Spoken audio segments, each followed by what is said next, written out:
제가 충청도 광천 읍내에서 살았는데요. 거기 보면 이 대장간이 있었습니다.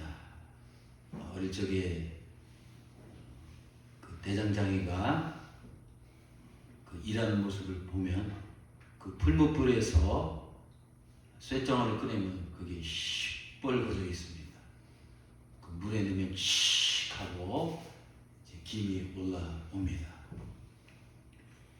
제가 설교할 때마다 늘 하나님 앞에 기도하는 그 내용이 있습니다.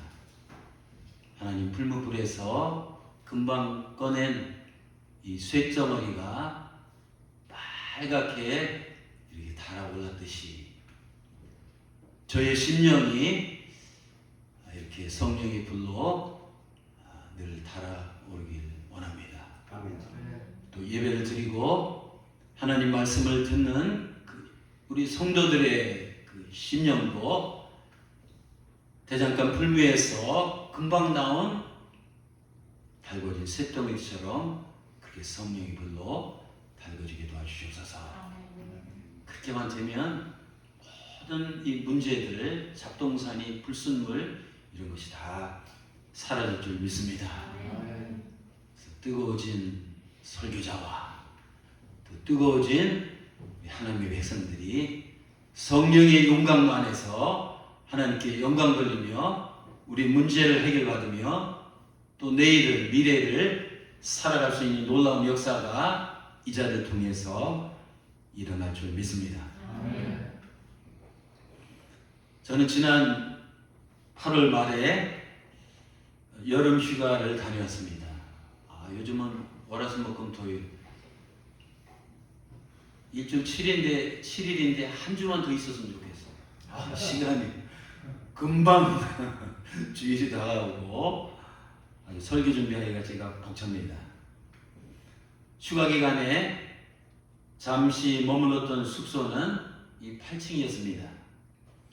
저는 엘리베이터를 타고 이제 오르락내리락 하다가 엘리베이터 안쪽 벽을 무심코 바라봤습니다.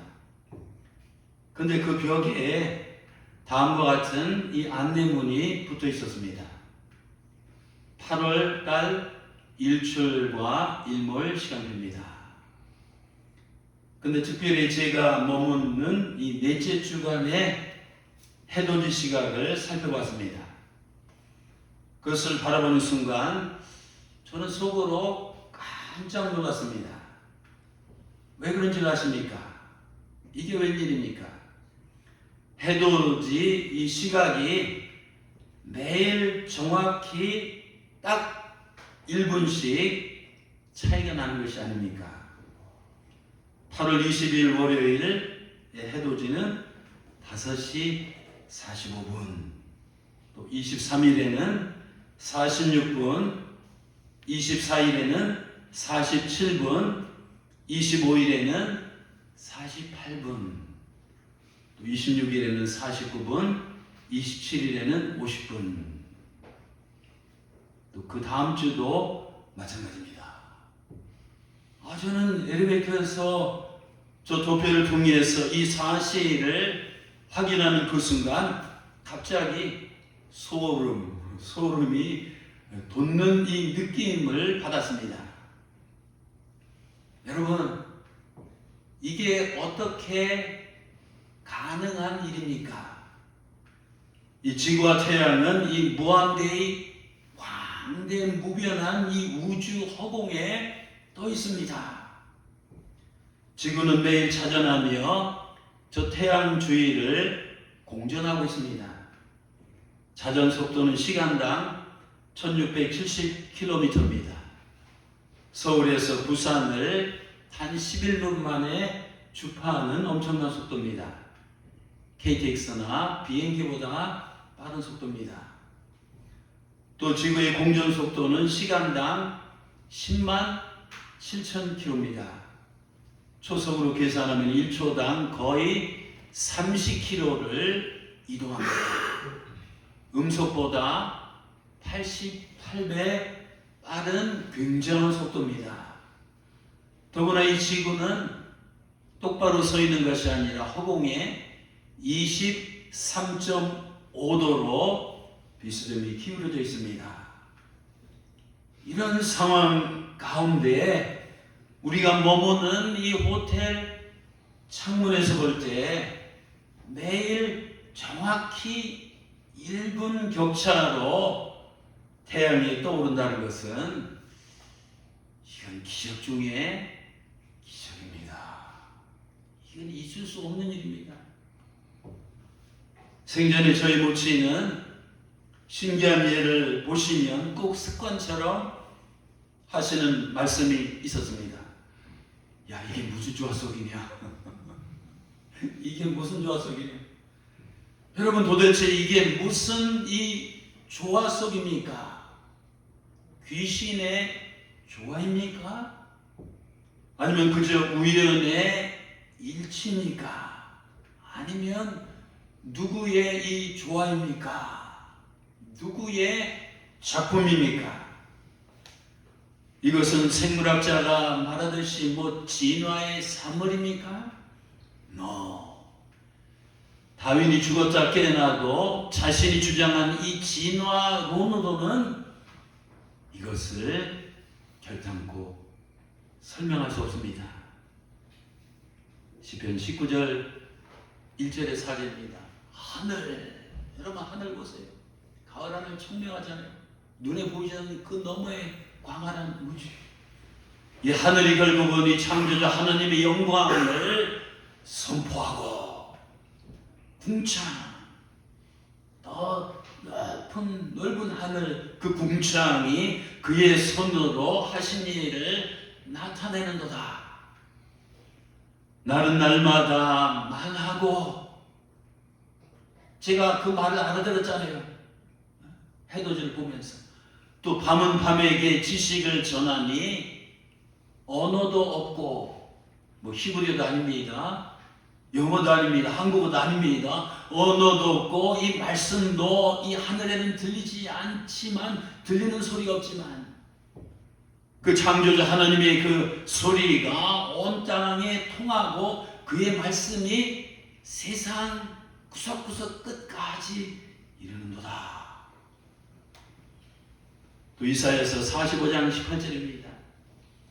대저 여호와께서 이같이 말씀하시되 하늘을 창조하신 이 그는 하나님이시니 그가 땅을 지으시고 그것을 만드셨으며 그것을 견고하게 하시고 혼돈하게 창조하지 아니하시고 정확하게 적확하게 창조하시다는 겁니다. 또 하나님 형상대로 지음받으니 사람이 편안하게 거주하게 그것을 지으셨으니 나는 여호와라. 나 외에는 이렇게 할 다른 이 존재가 없느니라. 얼마 전에 제 손목시계가 고장났습니다. 시간이 안 맞고 보니까 계기판이 뭐 틀어져 있었습니다. 온라인으로 하나 구입했습니다. 여러분, 인간이 아무리 정교하게 이 시계를 만들어도 고장납니다. 하지만 창조자 하나님께서 이 설정한 우주 만물의 그 시간은 절대로 이 고장나지 않습니다. 하나님께서 이 하시는 일은 1.1핵도 단 1초도 이 오차가 없습니다. 예레미야 33장 25절입니다. 나 여호와는 밤과 낮의 이런 질서와 이 우주 천지 법칙을 만들었다.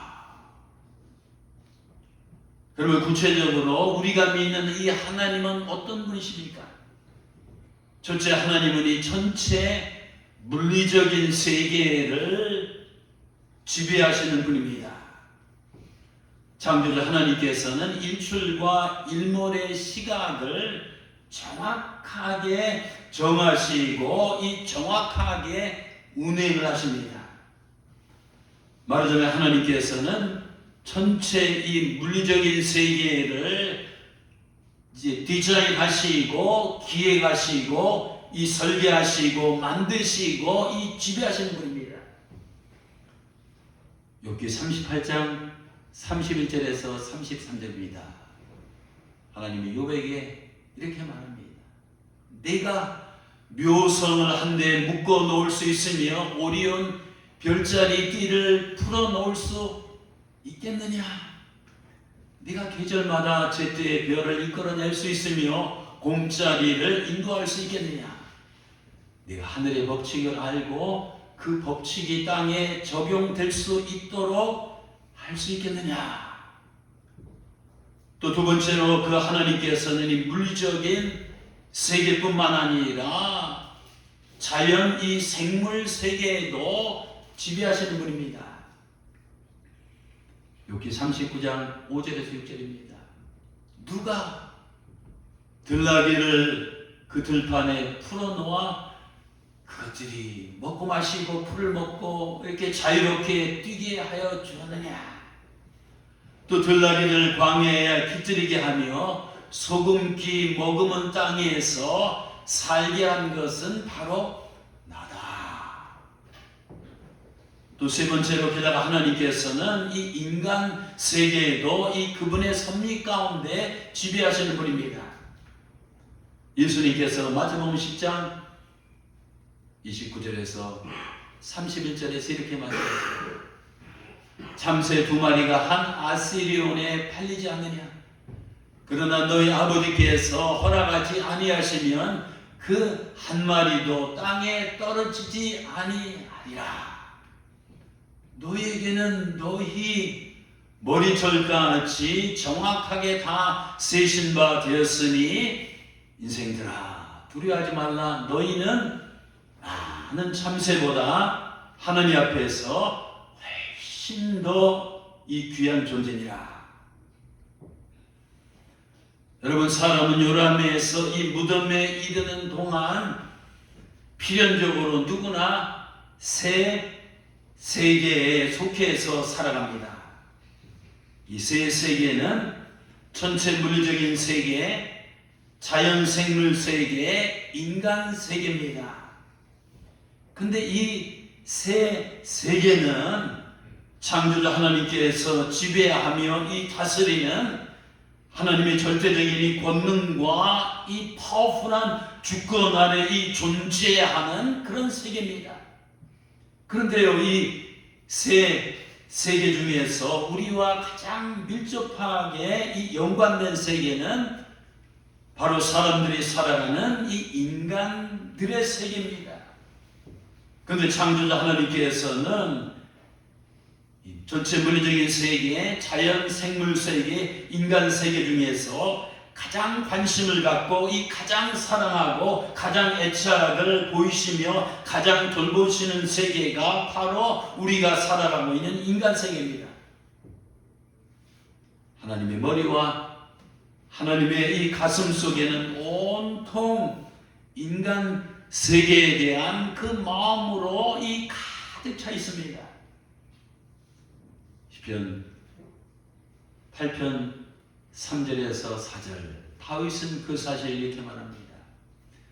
주의 손가락으로 만드신 주의 하늘과 주께서 베풀어 두신 이 달과 별들을 내가 보니, 그 천하 우주 광대무변한 이것에 보면 우리는 티끌만도 못한 그런 존재입니다. 그것을 보니 도대체 이 사람이 무엇이기에 주께서 그를 생각하시냐? 인자가 무엇이기에 주께서 그를 돌보시나이까? 그 때문에 하나님께서는 인간의 이 생사 화복을 하나님의 섭리와 하나님의 계획 속에서 결정하시고 또 경영하십니다. 우리는 인간의 머리털까지 정확하게 세고 계시는 이 정교한 하나님의 이 창조 질서, 이 창조 질서 안에 살아갑니다. 그 창조 질서 안에 있는 인간의 시간과 그 창조 질서 안에 있는 인간의 이 공간 안에서 일어나는 모든 일들은 그렇기 때문에 결코 우연이 아닙니다. 흔히 인간은 시간과 이 공간의 지배를 받는 존재라고 말합니다. 더 정확하게 표현하면 인간은 시간과 공간을 만드시고 또 시간과 공간을 다스리시는 이 창조주 하나님의 이 지배 아래 살아가는 피조물입니다. 시간과 공간의 지배를 받는 것이 아니라 시간과 이 공간을 창조하시고 다스리시는 그 하나님의 이 지배 아래 살아가는 이 피조물이라는 것입니다. 우리의 수명이 80이라면 우리는 80년의 이 시간이 주어져 있습니다. 또 그 80년의 시간 동안 수많은 이 공간들을 옮겨 다니면서 살아가고 있습니다. 지금 우리 이 시간에는 이 교회라는 쌍용동 157호 먼지나는 이 공간에 지금 머물고 있지 않습니까? 오늘 본문에 등장하는 요셉은 110세 살았습니다. 110세. 그는 110년 동안 많은 시간들을 보냈습니다. 또 그는 110년 동안 수많은 이 공간들을 지나갔습니다. 그런데요, 우리가 요셉의 일생을 시간과 이 공간으로 보자기 펼치듯이 쫙 펼쳐보면 그가 보낸 시간과 그가 머물렀던 이 공간은 그가 원하는 대로 전개되지 않았습니다. 성경을 자세히 보면 일생 동안 요셉의 시간과 그의 공간은 하나님의 치밀한 섭리와 놀라운 이 계획에 따라서 마치 피륙의 이 날과 씨처럼 정교하게 짜여져 있는 것을 보게 됩니다. 오늘 본문에 보면 요셉은 자기를 시기하고 질투하는 형들의 미움을 받아서 이놈 죽어라, 죽음의 구덩이에 던져졌습니다. 이제 요셉은 이 깊고 캄캄한 물이 없는 이 구덩이에서 쥐도 새도 모르게 죽게 되어 있습니다. 그때 형제 중 하나인 유다가 다른 형제들에게 이렇게 말합니다. 유다가 자기 형제에게 이르되 우리가 우리 동생을 죽이고 그의 피를 덮어둔들 무슨 유익이 있습니까? 자, 그럼 이스마엘 사람들에게 팔고 그에게 우리 손을 대지 말자. 그는 우리 동생이 우리 혈육이라 하매 그의 형제들이 정정하더라. 여기가 27절까지고 그 다음에 28절에 성경은 뭐라고 시작하는지 아십니까? 오늘 핵심 구절입니다. 그때 미디안 사람이 상인들이 지나가고 있는지라 형들이 요셉을 구덩이에서 끌어올리고 은 20의 그를 이스마엘 사람에게 팔매 그 상인들이 요셉을 데리고 어디로? 애굽으로. 애굽 말고 다른 나라도 많이 있잖아요. 다른 나라도 많이 있는데 왜 하필 애굽으로 데려갔습니까? 오늘 설교 제목이 무엇입니까? 그때입니다. 이 제목은 오늘 28절에 있는 이 첫 글자에서 이 따온 말입니다. 여러분 한번 생각해 보세요. 형들이 요셉을 구덩이에서 건져 올리려고 생각했을 바로 그때에 왜 하필 바로 그 타이밍에 왜 하필 바로 그 시각에 왜 하필 바로 그 장소에 왜 하필 애굽으로 향하는 이 상인들이 지나갔을까요? 이것은 결단코 우연이 아닙니다. 또 요셉 자신이나 요셉의 형들이나 위대한 상인들이 그 타이밍을 그렇게 의도적으로 맞춰서 계획한 것이 아닙니다. 그것은 컴퓨터보다도 더 정확하신 하나님께서 자신의 원대한 뜻을 이루시고자 그 시간과 그 공간 안에서 일어나는 모든 일들을 미리 치밀하게, 세밀하게, 정밀하게, 조밀하게 계획하신 것입니다. 요셉을 향한 하나님의 웅대한 이 원대한 뜻은 무엇이었습니까? 그것은 요셉을 가나안 땅에서 애굽으로 먼저 보내는 것입니다. 파송. 거기서 그를 애굽 총리가 되게 만드시는 것입니다. 그 후에 가나안 땅에 살고 있는 요셉의 식구들, 즉 야곱의 일가족을 이주시키는 것입니다. 그리고 나서 애굽에서 약 430년 동안 이스라엘 민족을 이제 번성하게 하시는 겁니다. 그 다음에는 젖과 꿀이 흐르는 가나안 땅으로 그들 인도해서 이 땅에 하나님의 나라를 건설할 이 거룩한 백성 성민으로 이 살아가게 하시는 겁니다. 그 다음에는 그 백성들을 통해서 인류의 메시아를 탄생하게 하시며 그를 통해서 이 세상을 구원할 원대한 이 구속사역을 이루려는 것입니다. 이런 하나님의 원대한 이 창대한 엄청난 그 플랜, 그 계획 총사진이 바로 오늘 28절 첫 구절에 있는 그때라는 이 세 글자 속에 다 함축이 되어서 들어있는 것입니다. 여러분, 이 세상에는 우연이 없습니다. 우리가 인생을 살면서 보내는 시간과 이 머무는 이 공간은 우연히 주어진 것이 아닙니다. 우리가 지금 같은 시간에 같은 공간에서 같이 예배를 드리는 것은 결코 우연이 아닙니다. 우리의 시간과 우리의 공간 속에서 이루어지고 있는 이 모든 크고 작은 일들은 알고 보면 하나님의 이 경륜과 그분의 계획 속에서 이 필연적으로 이루어지고 있는 것입니다. 요셉의 일생을 두부나 무 자르듯이 단편적으로 잘라서 보면 그의 삶과 그의 인생 여정은 이 불행과 이 고난의 연속이었습니다. 어린 시절에 형들에게 미움을 받았습니다. 집단적으로 집안에서 왕자를 당했습니다. 또 사악한 형들의 손에 의해서 이 죽음의 구덩이에 던져져서 목숨을 잃을 뻔했습니다.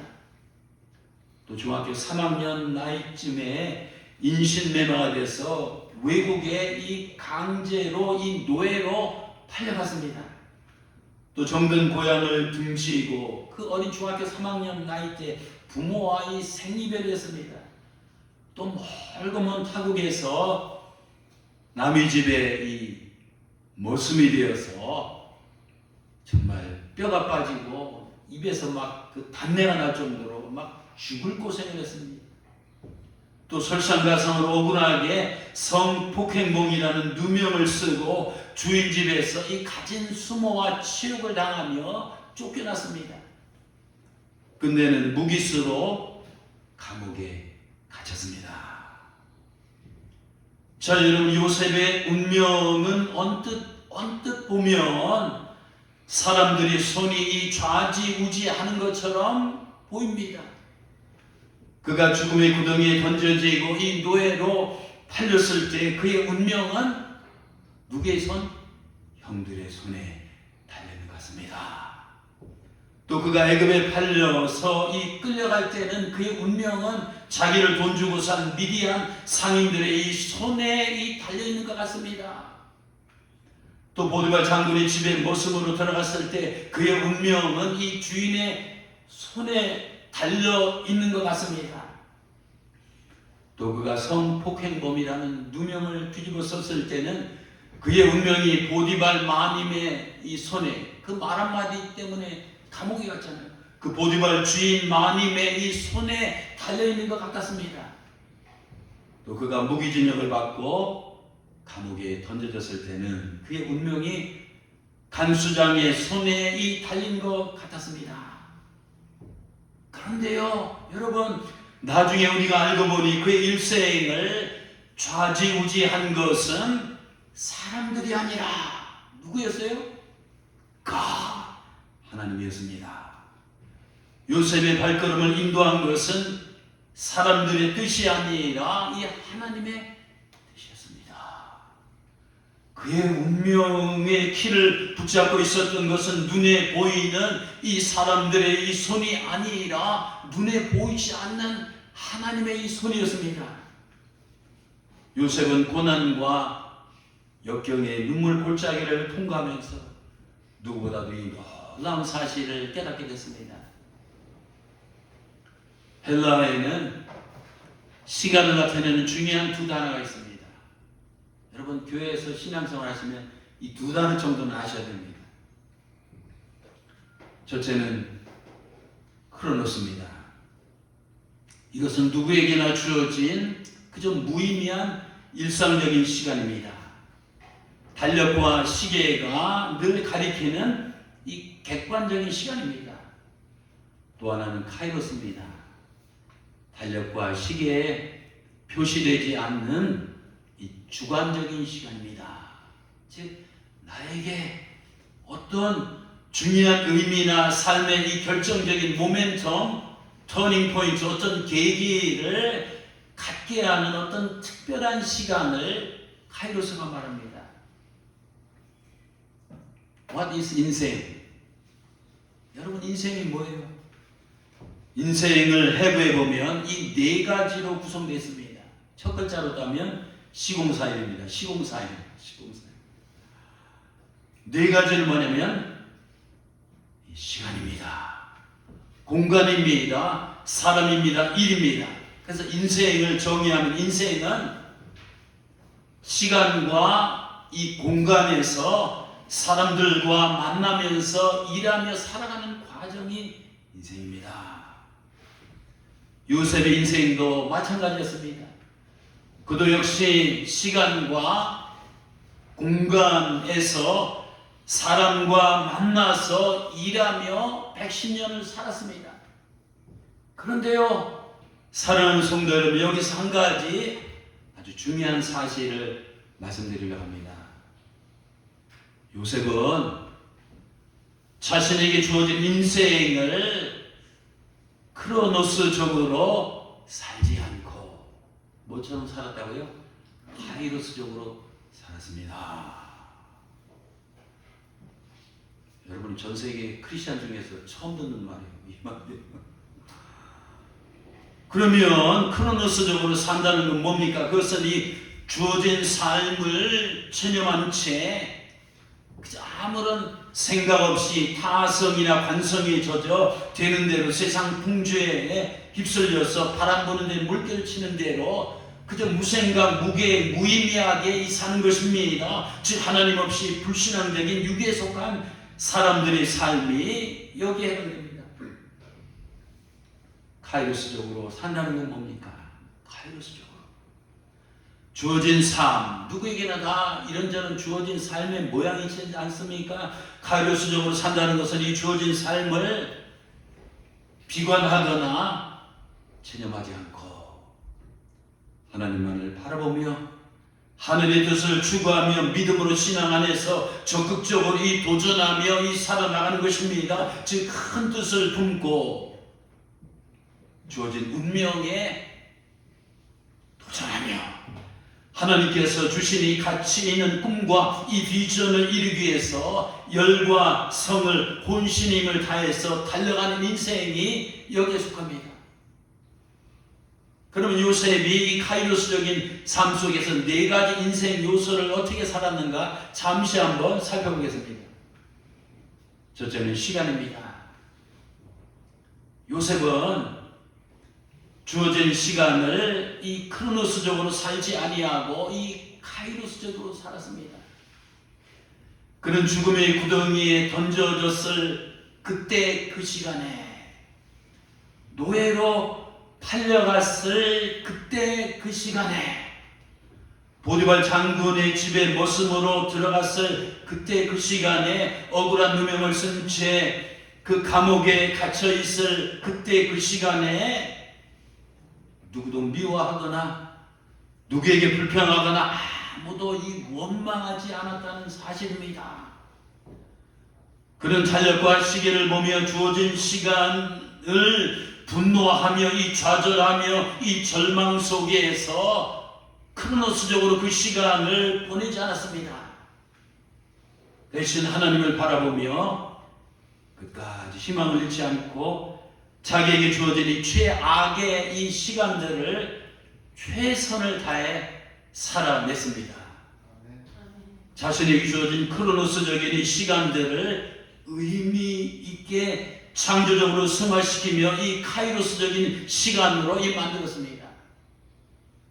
둘째는 공간입니다. 띄워주세요. 둘째는 공간. 요셉은 자신에게 주어진 이 공간을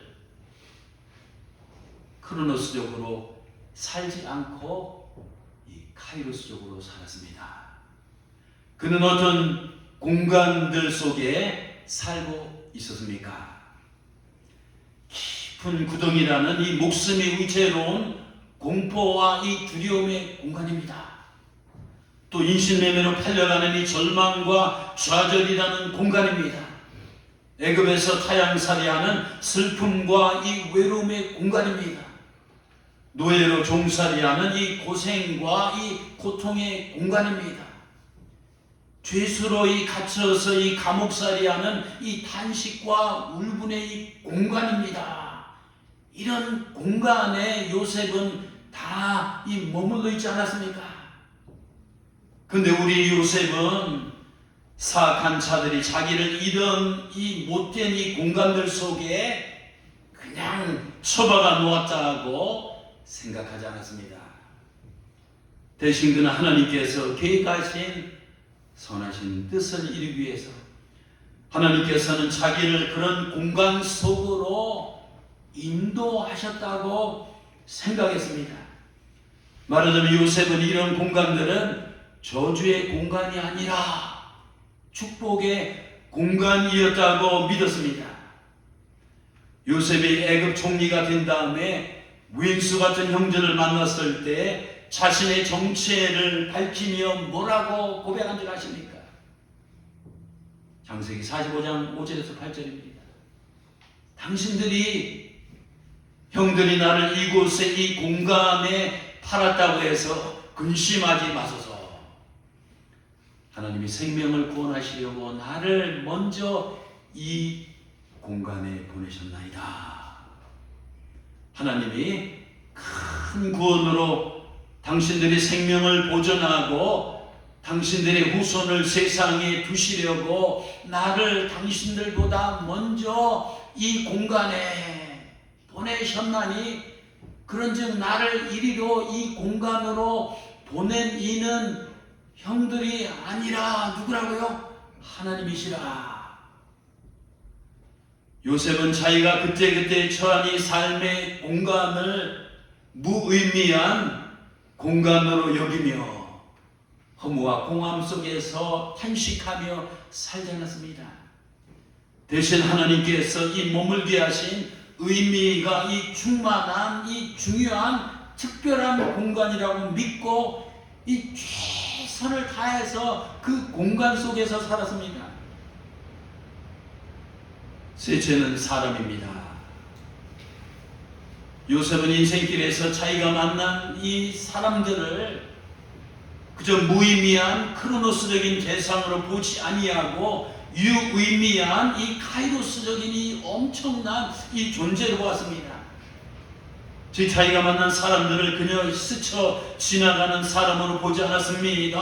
하나님의 섭리 가운데 하나님께서 만나게 하신, 하나님께서 접촉하게 하신, 하나님께서 연결시켜 주신 저 하나님의 이면으로 이 관계를 맺은 아주 특별한 이 존재라고 이 생각을 했습니다. 여러분, 요셉의 인생에서 요셉이 만난 사람들은 어떤 사람들입니까? 형들입니다. 미디안 상인들입니다. 보디발 장군입니다. 그의 사모님 아내입니다. 간수장입니다. 또 감옥에서 알게 된 바로왕의 술 맡은 이 관원장과 또 굽는 이 관원장이었습니다. 요셉은 자기 삶의 여정에서 이 만난 이 시간과 공간 안에서 만난 이 각각의 사람들을, 그 사람들을 어떻게 생각하고 어떻게 대했습니까? 그들을, 심지어는 요셉에게 해를 끼친 사람들까지도 하나님의 깊은 섭리와 맞닿아 있는 카이로스적인 대상으로 보았습니다. 때문에 요셉은 그 사람들이, 자기가 만난 그 사람들이 때로는 자기를 실망시키고, 때로는 자기에게 해를 끼치고, 이 때로는 자기를 죽이려고 했을지라도 이 분노하거나 원망하거나 대적하거나 복수하지 않았습니다. 카이로스적인 하나님의 뜻이 있다고 생각하고 악을 악으로 갚지 않았습니다. 오히려 악을 선으로 갚으며 그런 사람을 통해서 이루시고자 하는 하나님의 뜻과 계획만 바라보고 앞을 향해서 꿋꿋이 걸어 나갔습니다. 그 다음에 네 번째는 일입니다. 시간, 공간, 사람, 우리 인생을 구성하는 마지막 요소는 일입니다. 요셉은 자기에게 주어진 일이 무엇이든지 간에 크로노스적으로 일하지 않고 이 카이로스적으로 일했습니다. 즉 무슨 일이든지 건성으로, 습관적으로, 형식적으로 대충대충 일하지 않았습니다. 그는 종살이를 하든 옥살이를 하든 설거지를 하든 구정물을 퍼 나르든 변소 청소를 하든 밭에 거름을 주든 똥찌개를 지든 3D 일을 도맡아 하든지 간에 열과 이 성을 다하며 일했습니다. 자기가 하는 이 모든 일들이 하나님께서 기쁘신 섭리 가운데 계획하신 일들이기 때문입니다. 만일 요셉이 그에게 맡겨진 일들을 귀찮고 하찮고 시원찮게 여기면서 주인이 눈치나 살피며 게으름을 부리며 요령을 피우며 억지로나 인색하게 크로노스적으로 일했다면 그는 보디발 집안에서 제2인자인 가정총무가 되고 감옥에서 또 총무로 결코 발탁될 수 없었을 것입니다.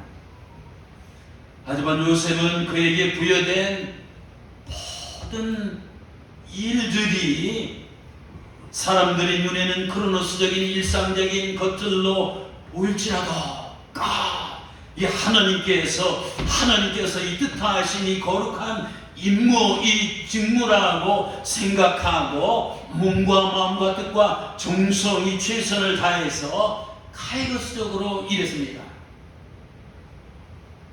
여러분, 우리 인생은 크로노스적인 관점에서 보면 우리 일상은 무의미한 것 같습니다.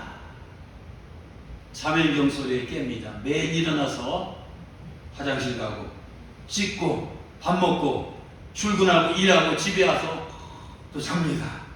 또 내일도 일어나서 화장실 가고 씻고 밥 먹고 출근하고 일하고 집에 와서 잡니다.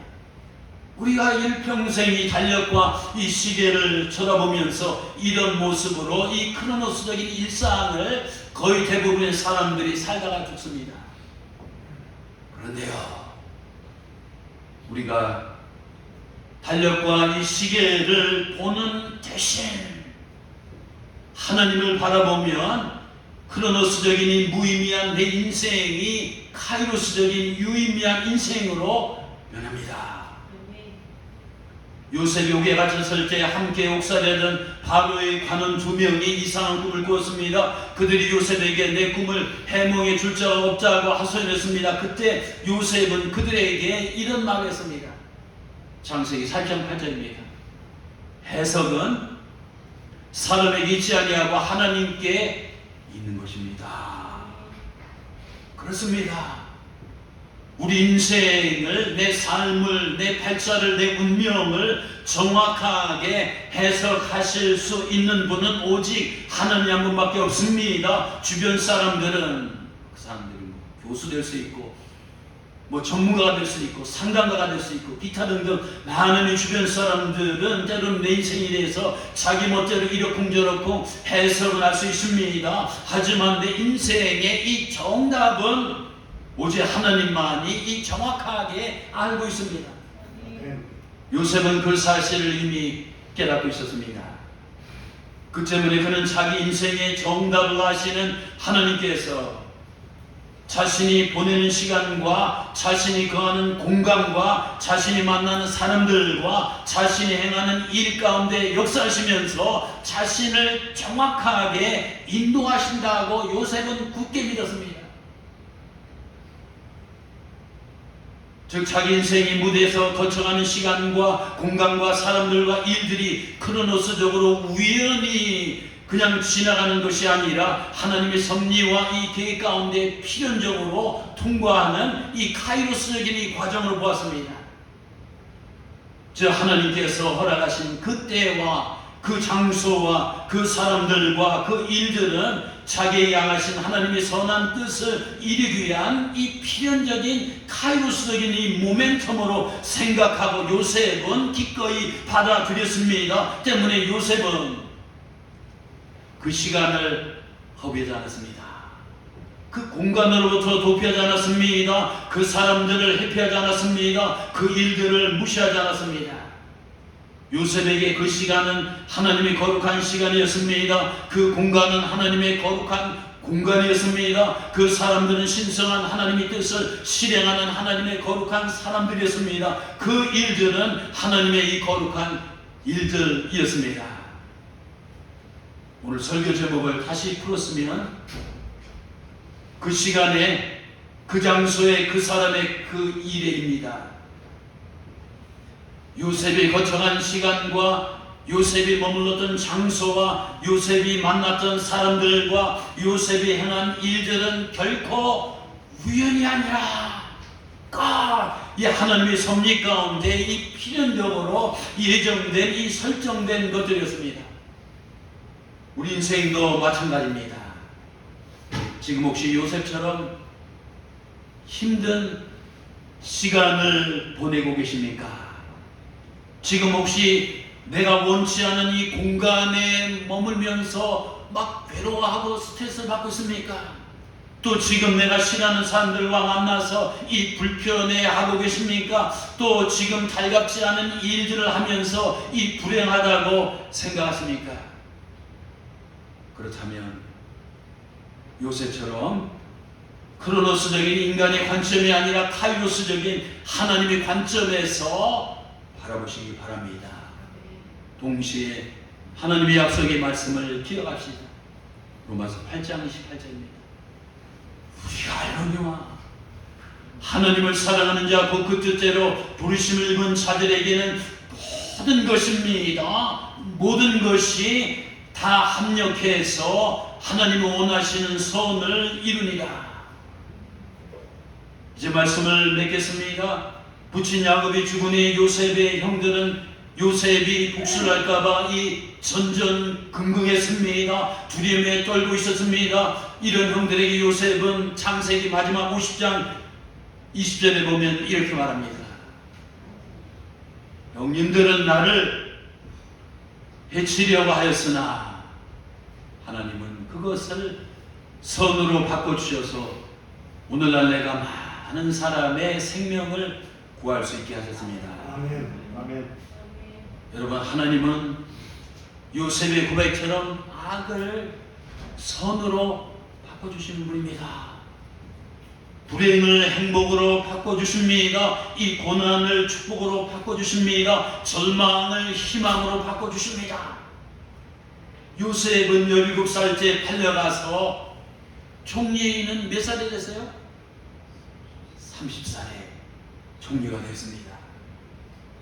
무슨 말입니까? 하나님께서는 이 요셉이 당한 그 악을 이 선으로 이 바꾸시며 고난을 축복으로 바꿔주시는 데는 몇 년 걸렸다고요? 13년. 정확하게 13년 걸렸습니다.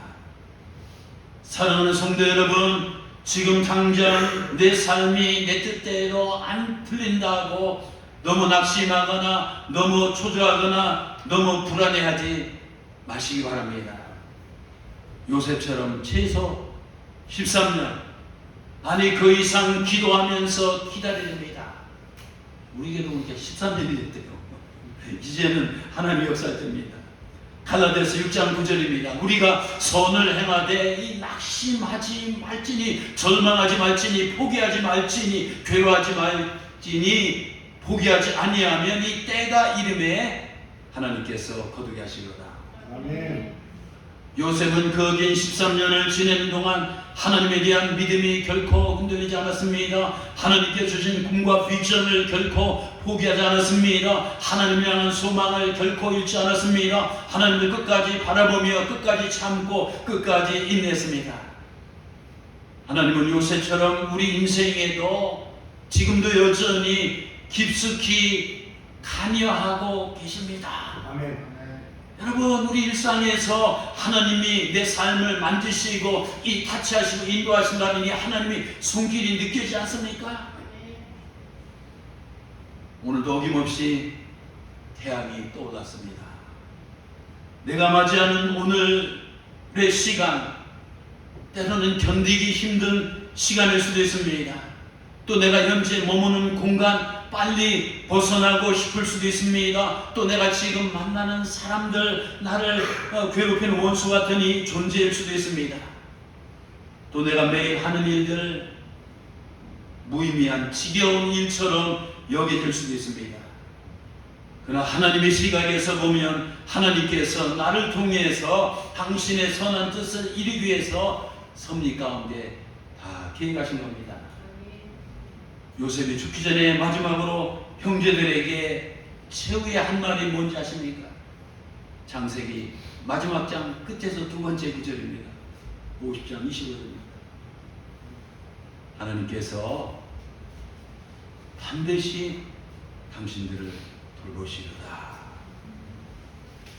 우리가 요셉처럼 어떤 형편과 어떤 처지에서든지 오직 하나님만을 바라보며 믿음을 갖고 소망을 잃지 아니하고 인내하며 살아가면 저 말씀처럼 하나님께서 반드시 우리를 돌보실 것입니다. 하나님께서 반드시 우리를 책임질 것입니다. 하나님께서 반드시 우리와 함께 하실 것입니다. 하나님께서 반드시 역사를 일으켜 주실 것입니다. 하나님께서 반드시 형통케 하실 것입니다. 하나님께서 반드시 우리를 축복하실 것입니다. 아멘. 기도합시다.